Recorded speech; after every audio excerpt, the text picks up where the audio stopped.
தன்னுடைய முலைகளை அறுத்து வாழை இலையில் வைத்து உயர் சாதி கழுகுகளுக்கு படைத்தாள் நங்கேலி அப்படின்னு எழுதியிருந்தாங்க.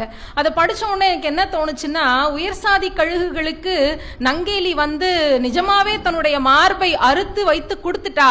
ஆனா இன்னைக்கு ஒவ்வொரு பெண்ணும் வெளியில அதை செய்யலையே தவிர ஒவ்வொரு வினாடியும் எத்தனையோ இடங்கள்ல நான் படிச்ச இன்னொரு கவிதை கூட எனக்கு ஞாபகம் வந்துச்சு. பஸ்ல பயணிச்சுட்டு இருக்கிற ஒரு பெண்ணு அவளுடைய கையிலிருந்து ஒரு 50 பைசா தவறி கீழே விழுந்துருது. அந்த 50 பைசாவை எடுக்க குனியும் போது அவளுக்கு சுற்றி இருக்கிற அத்தனை கண்களும் அவளை மொய்க்கிறதை அவளால் உணர முடியுது. அவ ஒரு வினாடி தவிக்கிறா.